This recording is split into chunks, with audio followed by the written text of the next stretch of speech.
মাধ্যমিক পরীক্ষা দিতে যাওয়ার আগে কথাগুলি একবার শুনে যাও। আজকে আমি তোমাদেরকে শোনাবো মাধ্যমিক পরীক্ষায় কি কি নিয়ে যেতে পারবে, কি কি নিয়ে যেতে পারবে না, পরীক্ষার হলে কতজন করে ছাত্রছাত্রী বসবে, সিট নম্বর তোমরা ঠিক করবে কি করে, পরীক্ষার হলে কি গার্জেনদেরকে প্রবেশ করতে দেবে, তাহলে তোমরা কিভাবে সিট নম্বর ঠিক করবে, রুম নম্বর ঠিক করবে। এরপর প্রশ্নপত্র এবং উত্তরপত্র তোমাকে কখন দেবে, কখন লিখতে শুরু করবে, এই সমস্ত বিষয় নিয়ে আজকে আলোচনা করব। তোমরা অবশ্যই ভিডিওটি শেষ পর্যন্ত দেখো, কারণ পরীক্ষা দিতে যাওয়ার আগে এগুলি তোমার জানা দরকার। দেখো, প্রথমেই বললি, তুমি পরীক্ষা দিতে যাওয়ার সময় তোমার অ্যাডমিট কার্ড, রেজিস্ট্রেশন, একটা স্কেল, একটা জলের বোতল অবশ্যই নেবে, সঙ্গে পিচ বোর্ড। তোমরা অনেকেই হয়তো মনে করছো যে পিচ বোর্ড দেবে কিনা। হ্যাঁ, পিচ বোর্ডের কথাটা বলি আগে। পিচ বোর্ড তোমাদের দেবে, তবে সেটা চেকিং করা হবে। পিচ বোর্ড যদি এক কালারের হয় এবং তাতে যদি কোনো কিছু লেখা না থাকে, তাহলে তুমি পিচ বোর্ড নিয়ে যেতে পারবে। পরীক্ষার হলে ঢোকার সময় তোমাকে চেক করা হবে। এরপর গার্জেন গার্জেন অ্যালাউ নেই, গার্জেনকে পরীক্ষার হলে প্রবেশ করতে দেওয়া হবে না। স্টুডেন্ট ঢুকবে, তাহলে কি কি নিয়ে যেতে পারবে না বললাম, গার্জেন যেতে পারবে না সঙ্গে, তুমি ব্যাগ নিয়ে যেতে পারবে না, মোবাইল ফোন, ক্যালকুলেটর বা স্মার্ট ওয়াচ অর্থাৎ ইলেকট্রনিক্সের কোনো পার্টস তুমি পরীক্ষার হলে নিয়ে যেতে পারবে না। তোমরা হয়তো অনেকেই মনে মনে ভাবছো যে ঘড়ি ঘড়ি কি নিয়ে যেতে পারবে।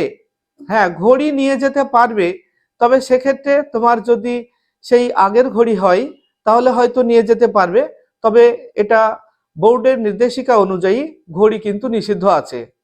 কারণ বর্তমানে ইলেকট্রনিক্স ঘড়ি সবাই ব্যবহার করে, আর তাছাড়া তোমাদের পরীক্ষার হলে প্রত্যেকটা ঘরে ঘরে ঘড়ি দেওয়া থাকবে, যে কারণে ঘড়ি তোমাদের প্রয়োজন হবে না। তাই ঘড়িটা অত জরুরি নয় তোমাদের।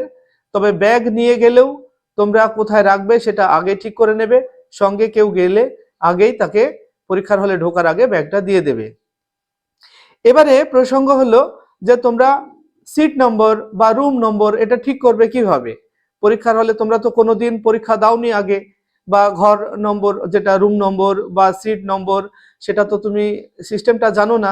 সেক্ষেত্রে তুমি হয়তো অসুবিধায় পড়বে মনে করবে, কিন্তু না, কোনো অসুবিধা তোমাদের হবে না। কারণ স্কুলের যে মাস্টারমশাইরা আছেন, মাস্টারমশাইরা তোমাদের সাহায্য করবেন।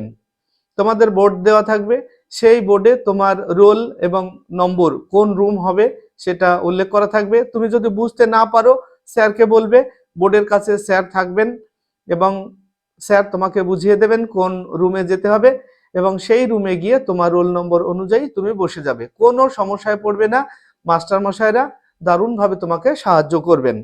তাই গার্জেন এখানে অ্যালাউ থাকবে না। এরপরে তোমার ঘরে, তোমার যে পরীক্ষার রুম সেখানে কতজন করে বসবে বসবে এখানে এবারে নতুন একটা সিস্টেম হয়েছে। প্রশ্নের যে বান্ডিল থাকবে, সেই প্রশ্নের বান্ডিলে 10টা প্রশ্নের একটা বান্ডিল, 20টা প্রশ্নের বান্ডিল, 50টা প্রশ্নের বান্ডিল থাকছে। অর্থাৎ এই বান্ডিলগুলি তোমাদের পরীক্ষার হলে গিয়ে ওপেন করা হবে। এখন সিট নম্বর কিভাবে হবে সেটা স্কুল কর্তৃপক্ষ ঠিক করবে। একটা বান্ডিলে যদি 20টা প্রশ্ন থাকে, তাহলে সেই এমন একটা রুম হবে যে রুমে 20 জন ছাত্রই বসবে। এটা নির্ভর করবে ম্যানেজিং কমিটির উপরে, স্কুল কর্তৃপক্ষের উপরে। কারণ সেখানে ঘর কত বড় আছে সেই ঘরের উপরেই নির্ভর করবে যে কতজন স্টুডেন্ট সেখানে বসবে এবং কোন বান্ডিলের প্রশ্ন ওই ঘরে যাবে। এখানে 3 রকম সিস্টেমের বান্ডিল থাকবে প্রশ্নের, 10টা প্রশ্নের বান্ডিল, 20টা প্রশ্নের বান্ডিল এবং 50টা প্রশ্নের বান্ডিল। 3 ধরনের বান্ডিল থাকবে। অর্থাৎ একটা রুমে মিনিমাম 10 জন থাকতে পারে, আবার কোন কোন রুমে 50 জনও থাকতে পারে, আবার 20 জনের রুমও থাকতে পারে। সেটা ঠিক করবে স্কুল কর্তৃপক্ষ। এরপর তোমার স্কুলে মানে গেটে প্রবেশ করার সময় তোমাকে সার্চ করা হবে, তোমার কাছে কোনো ইলেকট্রনিক্স পার্টস আছে কিনা, বা ব্যাগে করে কোনো কিছু নিয়ে যাচ্ছ কিনা, ব্যাগ সহ চলে যাচ্ছ কিনা। এই ব্যাপারগুলি দেখবে স্কুলের মাস্টারমশাইরা। বারে বারে এটা দেখে প্রশাসন বিভাগ, অর্থাৎ পুলিশ বিভাগ দেখে, কিন্তু এবছরে পুলিশ বিভাগ দেখবে না, কারণ এক্ষেত্রে সমস্যা হয়। যে কারণে মাস্টারমশাইরাই এটা চেক করবেন তোমাদেরকে। তো ভয়ের কিছু নেই, তোমরা সৎসাহস নিয়ে পরীক্ষা দিতে যাবে। আর তোমাদের প্রশ্নপত্র কখন দেবে, কিভাবে দেবে সে বিষয়টি একটু বলে দিই। তোমাদের পরীক্ষা শুরু হওয়ার 15 মিনিট আগে প্রশ্ন দেবে, যেটা 15 মিনিট তোমাদের প্রশ্ন পড়ার জন্য সময় দেবে। এই 15 মিনিটে বোর্ডের নির্দেশ অনুযায়ী তোমাদের লেখার কোনো নিয়ম থাকবে না। কোনো কোনো স্কুলে যদি মনে করে সহানুভূতির খাতিরে লিখতে দিতে পারে হয়তো কোনো কোনো স্কুলে, কিন্তু বোর্ডের নির্দেশ অনুযায়ী তোমরা 15 মিনিটের মধ্যে কিছু লিখতে পারবে না অ্যান্সার শিটে। বোর্ডের এটা নির্দেশিকা। 15 মিনিট দেওয়া হবে শুধুমাত্র তোমার প্রশ্ন পড়ার জন্য। তারপরে ঠিক যখন তোমার ঘন্টা পড়বে, অর্থাৎ 11টার ঘন্টা, তখন তুমি লিখতে শুরু করবে। তার আগে ওই 15 মিনিট সুন্দরভাবে তুমি প্রশ্নটা পড়ে নেবে। অর্থাৎ তোমাকে 10টা 45 মিনিটে প্রশ্ন এবং উত্তর শিট একসঙ্গে হাতে দিয়ে দেবে। তোমরা এবার প্রশ্নটা খুব ঠান্ডা মাথায় পড়ে নেবে। পড়ে নেওয়ার পর তারপরে উত্তর লিখতে শুরু করবে। এবার উত্তর লেখার সময় তোমার যে প্রশ্নটি ভালোভাবে পারবে সেই প্রশ্নগুলি সবসময় আগে আগে লিখবে। কখনোই কারো হেল্প নেওয়ার চেষ্টা করবে না প্রথম দিকে। কারণ হলো তোমার প্রথম দিকে হলে অনেকটাই কড়াকড়ি থাকে। তোমরা কি করবে, তোমার জানা প্রশ্নগুলিকে একেবারে সময় নষ্ট না করে জানা প্রশ্নগুলি লিখে নেবে। তারপর তুমি যদি পারো সাহায্য নেওয়ার, তাহলে বন্ধুদের কাছ থেকে সাহায্য নেওয়ার চেষ্টা করবে। এই বললাম। তো যাই হোক, আজকের আলোচনা আশা করি তোমাদের ভালো লেগেছে। কারণ হলো আজকে আমরা আলোচনা করলাম বোর্ডের নির্দেশিকা কি রয়েছে এগুলি তোমাদের জানা দরকার। আরো একবার হালকা করে রিভাইজ করে দিচ্ছি।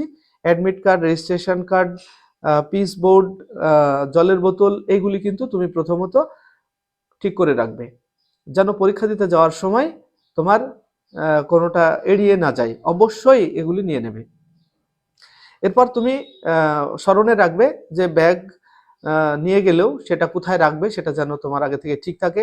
কারণ স্কুলের মধ্যে যখন ঢুকতে দেবে না, তখন তোমরা ব্যাগ নিয়ে একটা সমস্যায় পড়ো, কোথায় রাখবো। তো আগে থেকে তোমরা এটা জেনে রাখো যে ব্যাগ স্কুল গেটের মধ্যে ঢুকতে দেবে না। তো তুমি গার্জেন সঙ্গে গেলে তার হাতে দেবে, বা তুমি যদি গাড়িতে যাও সেখানে রাখবে, বা কোথায় রাখবে সেটা যেন আগে থেকে তোমার ঠিক করা থাকে। এরপর বললাম ইলেকট্রনিক্স কোনো পার্টস তুমি নিয়ে যেতে পারবে না। এরপরে তোমার সিট নাম্বার কি খোঁজার জন্য কোনো সমস্যা তোমাদের হবে না, মাস্টারমশাইরা তোমাদের সাহায্য করবেন। তো এই বিষয়গুলি তোমাদের জানা দরকার। তো যাই হোক, ভিডিওটি তোমাদের কেমন লাগলো? ভিডিওটি ভালো লাগলে লাইক, কমেন্ট এবং শেয়ার করবে। আর যদি আমাদের চ্যানেলটি সাবস্ক্রাইব না করে থাকো তাহলে অবশ্যই চ্যানেলটিকে সাবস্ক্রাইব করে নেবে। আর তুমি যদি ফেসবুক থেকে দেখে থাকো তাহলে অবশ্যই আমাদের ফেসবুক পেজটিকে ফলো করে নেবে। আসছি পরবর্তী ভিডিও নিয়ে। সেই পর্যন্ত সবাই ভালো থাকবে, সুস্থ থাকবে। পরীক্ষা ভালো দাও এই আশীর্বাদ রেখে আজকের ভিডিও এখানেই শেষ করছি। ধন্যবাদ।